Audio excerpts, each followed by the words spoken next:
इस वीडियो में मैं आपको 10 ऐसी वजूहात बताऊंगा जिनकी वजह से कीटो डाइट पे होने के बावजूद आपके पेट का साइज कम नहीं हो रहा। तो पहले नंबर से शुरू करते हैं। आप शायद ये प्लान सही तरीके से फॉलो नहीं कर रहे।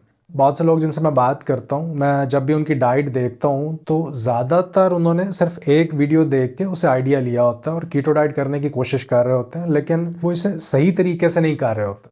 तो इसमें आपको अपने कार्बोहाइड्रेट्स को 50 ग्राम से भी नीचे लाना होगा। 50 ग्राम से आप शुरू करते हैं और आहिस्ता आहिस्ता फिर आप इसे 20 से 30 ग्राम पर डे पे लाते हैं, और इसमें आपके पास बहुत ही कम गुंजाइश होती है रोटी या चावल खाने की। कोशिश ये करें कि ये कार्बोहाइड्रेट्स आप सब्जियों से लें। आप इन्हें स्टीम कर सकते हैं, बॉईल कर सकते हैं या ग्रिल कर लें, और इसके साथ आपने प्रोटीन लेनी है। अगर जिम जाते हैं तो 1.5 ग्राम कम से कम, और जिम नहीं जाते तो 1 gram protein 1 kilo body weight के हिसाब से आपने ज़रूर लेनी है। इसको मैं मज़ीद आसान कर देता हूँ।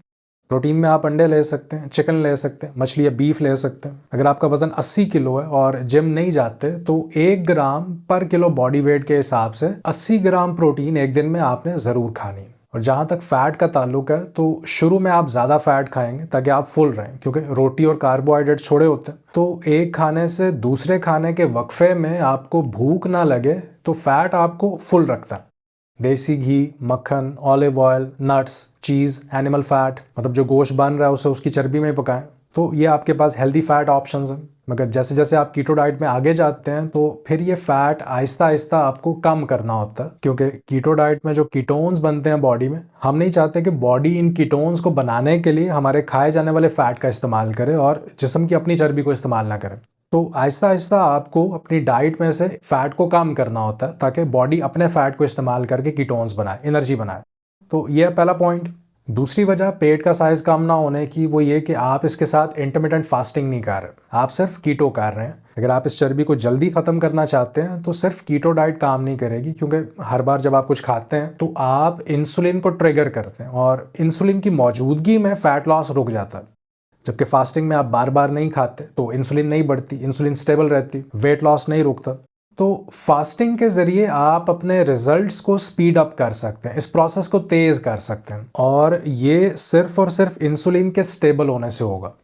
तीसरा पॉइंट है, कीटो डाइट काम कर रही होती है लेकिन आपको लगता है कि शायद ये काम नहीं कर रही, क्योंकि इस प्रोग्राम के शुरू में वज़न बहुत तेज़ी से नीचे आता है और फिर अचानक ये स्लो हो जाता है और आपको लगता है कि शायद अब इसने काम करना बंद कर दिया। शुरू में 2 से 3 किलो एक हफ्ते में कम हो रहा होता है और इसकी आदत हो जाती है, और फिर हफ्ते में 1 किलो भी कम नहीं होता। तो इससे मायूसी होती है, मैं समझ सकता हूँ, लेकिन यही रियलिटी है, क्योंकि एक सेहतमंद शख्स अपनी सेहत ख़राब किए बगैर हेल्दी स्पीड से एक हफ्ते में ज़्यादा से ज़्यादा 1 किलो वज़न कम कर सकता है, और यही प्रोसेस है। इतना अगर आप कम कर पा रहे हैं तो आप सही डायरेक्शन में जा रहे हैं, और वेट कम होना मज़ीद स्लो हो जाता है अगर आप मसल भी बिल्ड कर रहे हैं। तो इसमें बस कुछ वक्त लगेगा। आपका पहला मकसद सेहतमंद होना है और फिर वज़न कम करना। मैं इसमें ये मशवरा देता हूँ कि आप दूसरे इंडिकेटर्स पे तवज्जो दें, जैसे कि एनर्जी, क्या आपकी एनर्जी बढ़ रही है, नींद अच्छी हो रही है, फोकस बेहतर हो रहा है, इन्फ्लेमेशन कम हो रही है। इन सब चीज़ों पे फोकस करें, और हफ्ते में आधा किलो भी कम हो रहा है तो ये डाइट काम कर रही है। बस थोड़ा स्लो प्रोसेस है और आप इसे तेज़ भी कर सकते हैं, लेकिन पॉइंट यही है कि अगर आप सिर्फ आधा किलो भी कम कर रहे हैं एक हफ्ते में तो हार मत माने। एक और वजह हो सकती है कि अगर आपका फैटी लिवर है तो लिवर कीटोन्स नहीं बना पाता, ग्रोथ हार्मोन का काम स्लो हो जाता है, जिससे आपके फैट लॉस की स्पीड भी कम हो जाती है। तो साथ साथ आपने अपने फैटी लिवर को भी बेहतर करना है। मैंने इस पर पहले एक पूरी वीडियो बनाई है। इसके लिए आपको कोलिन चाहिए, बी विटामिन चाहिए। तो अगर पेट का साइज कम नहीं हो रहा तो वजह यह है कि बॉडी पहले इस विसरल फैट, जो लिवर के ऊपर फैट है, इसे हटा रही है, इसके बाद ये पेट की तरफ आएगी। तो बेशक पेट का साइज छोटा नहीं हो रहा, आपकी बॉडी फिर भी चर्बी को कम कर रही है, बस आपने इस प्रोग्राम को जारी रखना।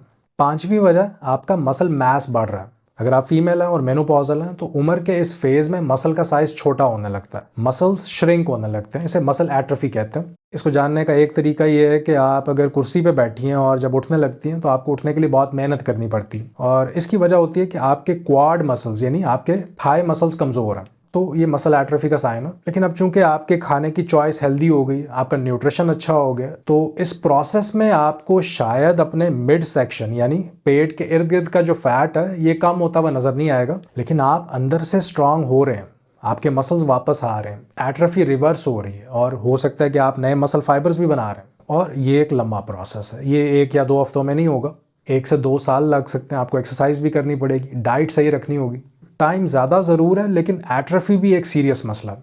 एक और वजह ये हो सकती है कि आप सही तरीके से एक्सरसाइज नहीं कर रहे हैं या बिल्कुल भी नहीं कर रहे हैं। एक्सरसाइज से आपका ग्रोथ हार्मोन बढ़ता है, मसल्स टोन्ड होते हैं और थोड़ा बहुत वजन कम करने में भी मदद मिलती है, तो ये ज़रूरी है। और ऐसी एक्सरसाइज करें जिसमें आपकी पूरी बॉडी के मसल्स इस्तेमाल हों। अगर जिम नहीं तो वॉक तो आप कर ही सकते हैं। इसमें भी कुछ लोगों का घुटनों का मसला होता है तो आप साइकिल चला सकते हैं, घर में जो वर्जिश के लिए साइकिल मिलती है वो ले सकते हैं। या सेहत के दूसरे मसाइल भी हो सकते हैं, मिसाल के तौर पे अगर आपको थायराइड का मसला है या कोई और हार्मोनल मसला है या आपके दिल का मसला है या दीगर सेहत के मसाइल, तो ये मसाइल आपके वजन कम करने की एबिलिटी को कम कर देते हैं। क्योंकि जब आप सेहतमंद हो रहे होते हैं तो कभी कभी बॉडी पहले दूसरे मसाइल को ठीक करती है, उसके बाद वजन कम करने की बारी आती है। मेरा पॉइंट ये है कि अगर आप वजन कम करने की कोशिश कर रहे हैं और ये काम नहीं कर रहा, तो इसमें सबसे वीक लिंक पे आपको काम करना है। क्या ये थायराइड है, क्या आपके एड्रेनल्स हैं या कोई और सेहत का मसला है, तो इस पे फोकस करें। क्योंकि सबसे पहले हमारा मकसद है हेल्दी होना और फिर वजन कम करना। और फिर हैं दवाइयाँ।